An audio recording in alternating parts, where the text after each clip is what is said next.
Over 100 miles of trails and you can't drive to them. We're hopping on the ferry to Drummond Island for some ATVing. If you're into outdoors and you're into outdoor recreation, you'll find it here. Jeeps, Jeeps, and more Jeeps. The annual Jeep Jamboree. We have just a tad under 140 Jeeps, 300 people, Jeeps from 17 states, and we have just about every type of Wrangler that's ever been made on this event. 9 million acres of forest, 1,700 miles of continuous shoreline, 4,300 lakes, 12,000 miles of streams, more than 300 waterfalls, 15 counties, 2 time zones, and 1 area code. Welcome to the Upper Peninsula. Welcome to 906 Outdoors.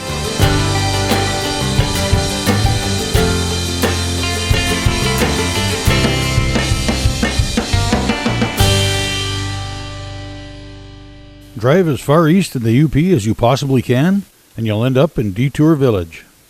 To get further, you'll need to hop on the ferry, which brings you to the gem of the Huron, Drummond Island.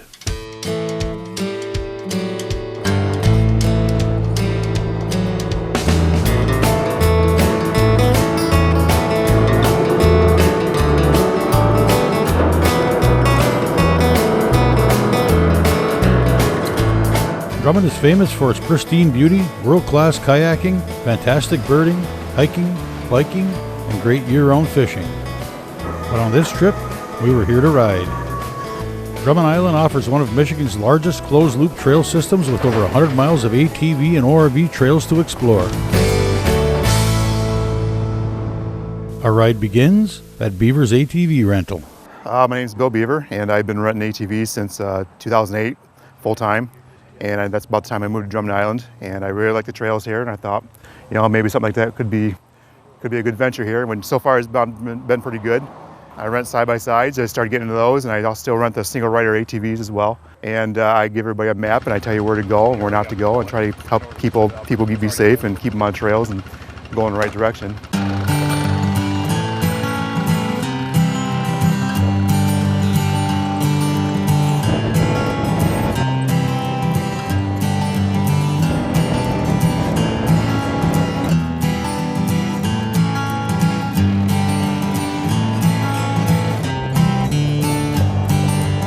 Now, a huge part of what makes a ride enjoyable is obviously where you ride, the scenery you ride through. It's always good to slow down and take it all in. Sometimes it's even better when you stop completely and check out some intriguing part of the UP that you might have otherwise passed by. You don't have to drive in here. Look how far we walked.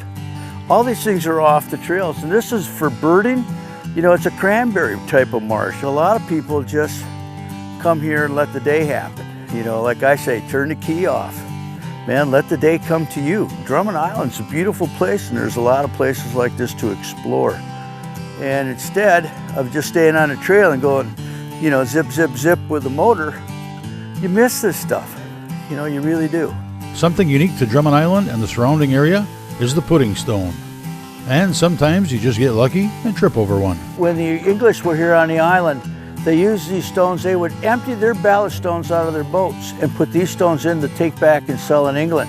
And it was like their suet pudding. So you had the currants that were in it, and some of them there's like a black, this is white. Or purple even. Yeah. Or purple or black. Black jasper. This is a jasper, these are jasper. Right. And so that's cool. To actually spot one on the ground, Yep. lucky day. It is. People come in looking for them. Today's show is brought to you in part by Rapid River Knife Works, home of Michigan's largest custom knife factory showroom.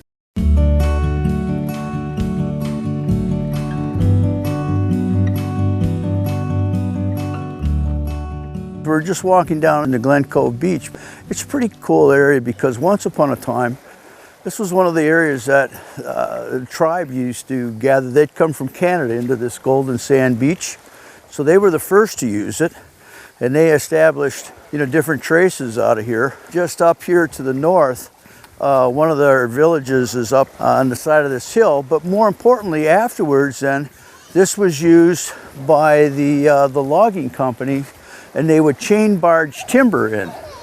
But the far shoreline over there, you're looking at Canada.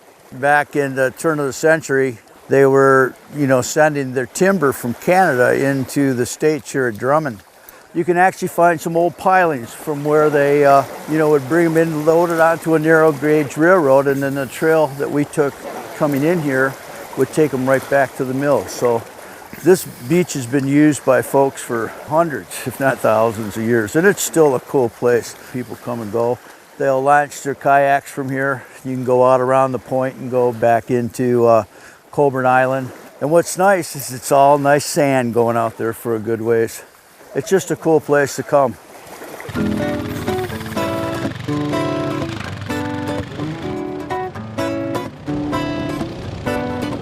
So between the trails, the fishing, the gift shops, there's a lot to do on Drummond, a lot more than people think. You know, if you're into wilderness, if you're into hiking, that's cool, we got it. If you want to do some shopping, you want to do some boating, guess what, we got that too.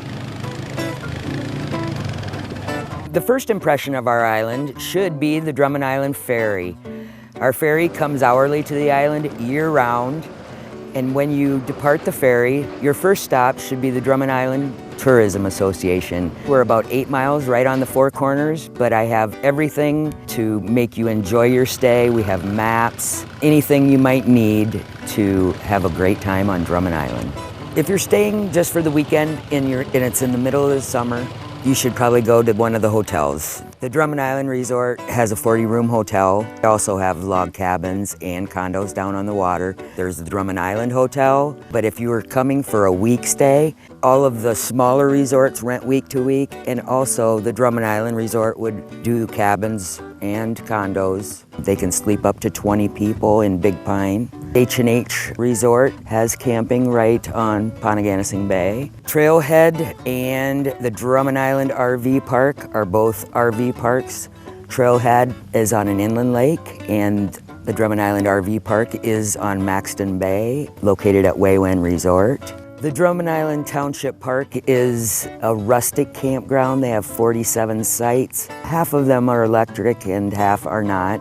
We have 2 full-size marinas and then another marina that just does repairs. The Drummond Island Yacht Haven is right on the north side in Pontiganissing Bay and has 18 cabins, so they are a marina and a resort. And Fort Drummond Marine is on Whitney Bay on the south side of Drummond. They also have camping there and cabins to stay in, so they're a resort also. For all your hunting and fishing needs, it's Johnson's Sport Shop, right on the Channel Road, about a mile before the Four Corners.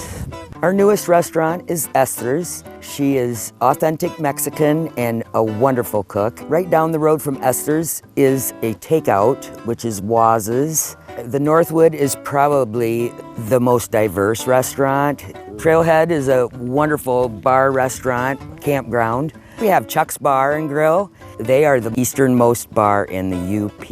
The Bear Track, it is a breakfast and lunch facility. Pinn's Bar and Grill is our newest sports bar. They have golf simulators and all types of games for kids. We also have the Gourmet Galley and Port of Call. He has brick oven pizzas and calzones and wonderful homemade fudge. Drummond Island has 2 golf courses. We have a township course that's a 9-hole course, and there is the Rock. It's an 18-hole championship golf course that was designed by Harry Bowers. If you're coming here jeeping, I can tell you which trails to ride. Depending on your level of experience, we have every type of trail from very easy to very, very, very difficult. And if you're not lifted and you're alone, I would never send you into those trails. I try to discern the type of jeeper you are and send you to the place that's going to make you happy. It's all right here, it's self-contained. You know, you don't have to worry about getting lost. We're on the island. You know, you don't have to worry about how far do you got to travel to find the next bed. We're all real close. It's kind of a unique spot.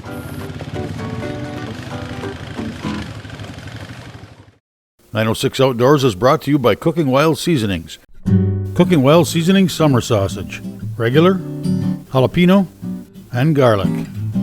Get yours today at cookingwildseasonings.com.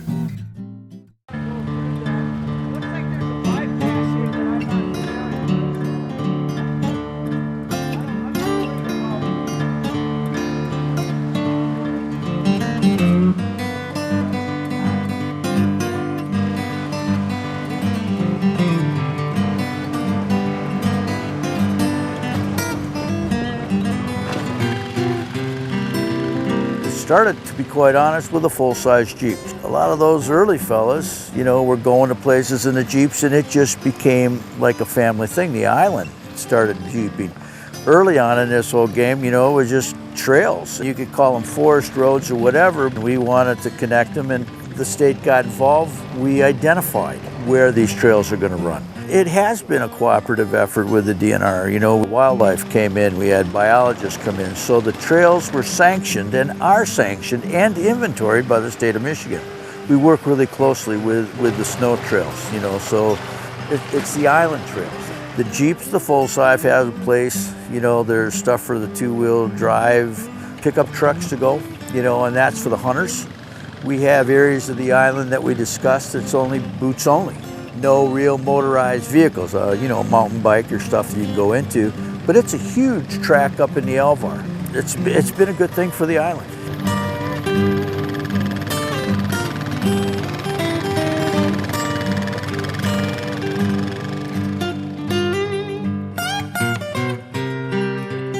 It's 150 feet down from here. And this is Canada right off in the distance.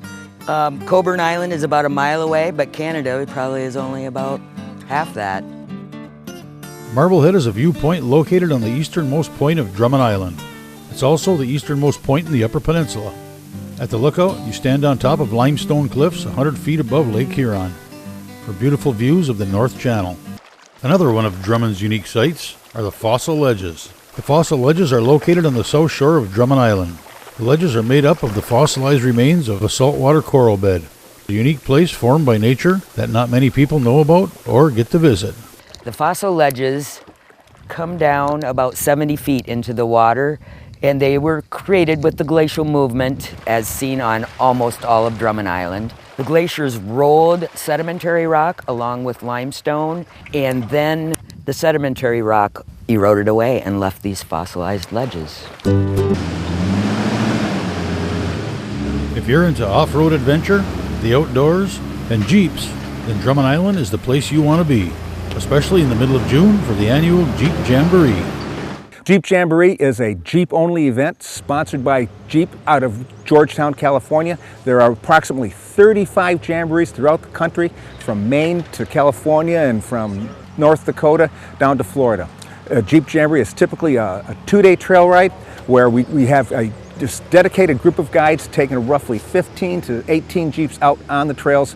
This Jamboree, we have just a tad under 140 Jeeps. We have just a tad under 300 people. We have Jeeps from 17 states, and we have just about every type of Wrangler that's ever been made on this event.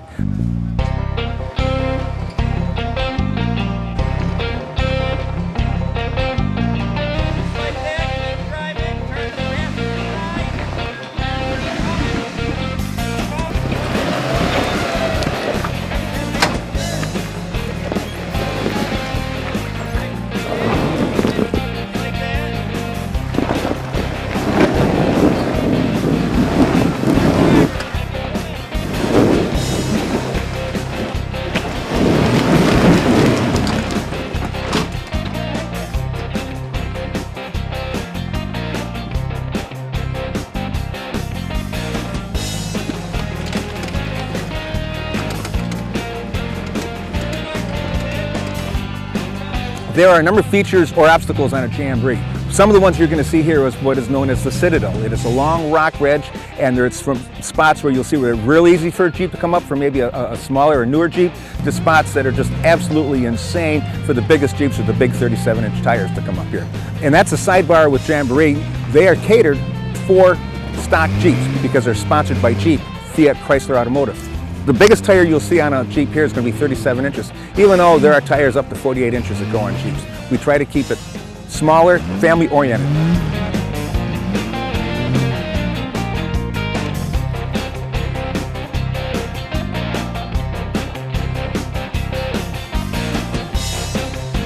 Another feature about the Drummond Island Jamboree, we have out of the 300 people we have here, we have over 50 kids.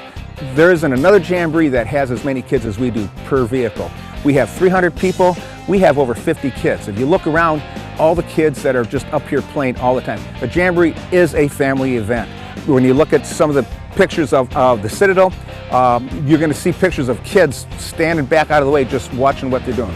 Parents bring the kids, and the kids just love it because you don't get anything like this down in the city or down in rural areas. This is God's country up here.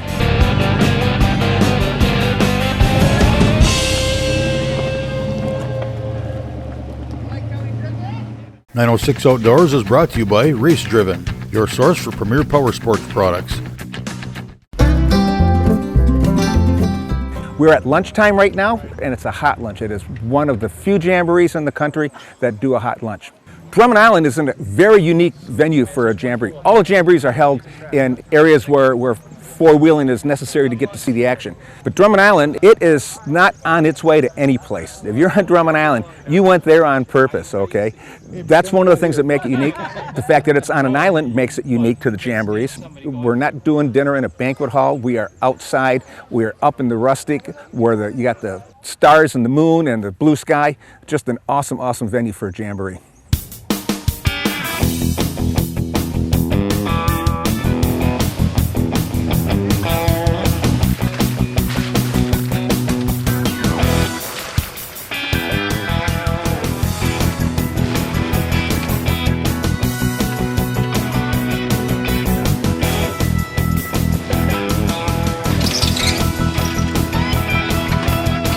We're going to show you a couple of the other elements or obstacles that at Drummond Island Turtle Ridge Off-Road Park, part of the Jeep Jamboree. One of them is going to be called the ledges. That's another V-notch, where there's a couple of V-notches where you'll see a couple Jeeps try to make up it, and because of the good guides we got, they're all going to make it, I guarantee it.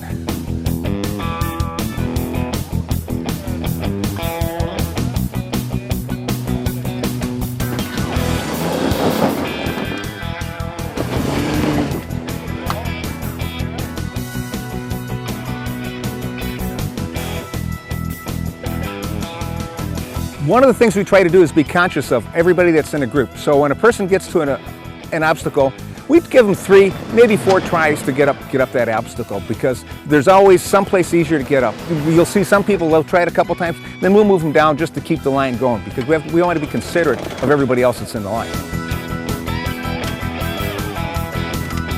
One of the biggest things Jeep Jamboree is really strong on is tread lightly. You may not think so when you see some of the rock climbs, but those rock climbs are also at a dedicated off-road park where these things are permitted.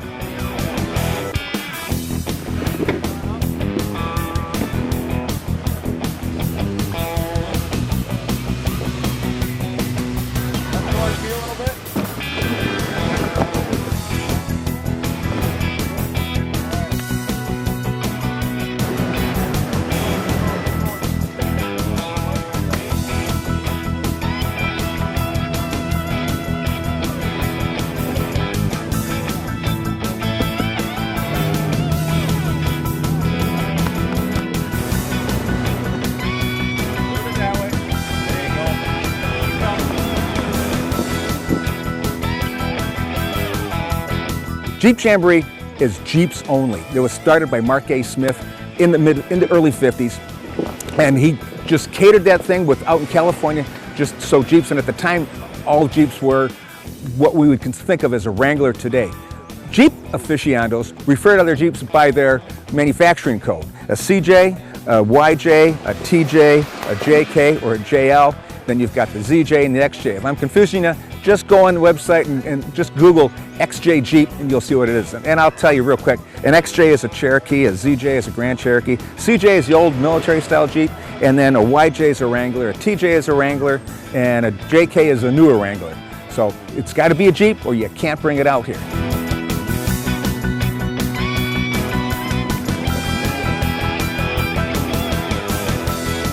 On a Jeep Jamboree such as this one, we provide breakfast, we provide lunch, we provide dinner, we provide all the necessary DNR permits on the trail. We take you out, we bring you back, we'll help you if you get stuck, and then it closes at the end of Saturday night with a little program with some thank yous and some prize drawings, and just a get together where everybody just afterglow for the way the event has gone.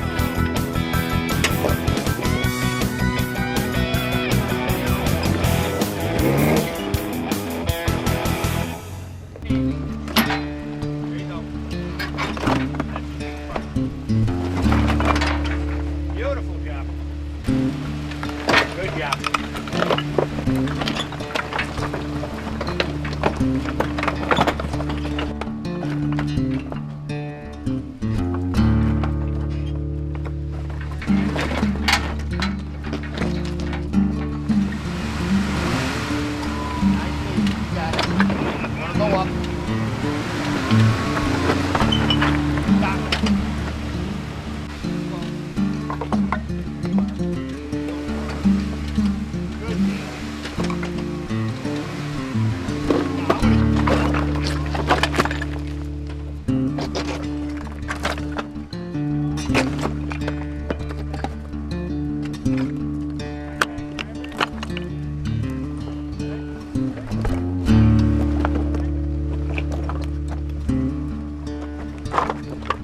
The trail guides are the backbone of the Jamboree. We usually have 2 trail guides with each group. We've got a front door and a tail gunner. The trail guides pre-run the trails all week to make sure that they're open, that they're clear. We pre-run them. We've been up here since Monday. That way we can see the condition of the trails and make last-minute adjustments so that there is no bottlenecks or no timing issues on a Jamboree. Trail guides take them out, 8 groups, 8 separate ways. Trail guides lead the groups out. They take them out to the trails. When you get to a feature such as a cliff or a water crossing, they will make sure that everybody accomplishes that feature safely. The trail guide crew are all volunteers, and they come from all over the state of Michigan. The closest trail ride to the Drummond Island Jamboree is about 3.5 hours away. The farthest is about 6. These guys, like I said, they're volunteers. They come up where we spend the week working on these trails to make them right.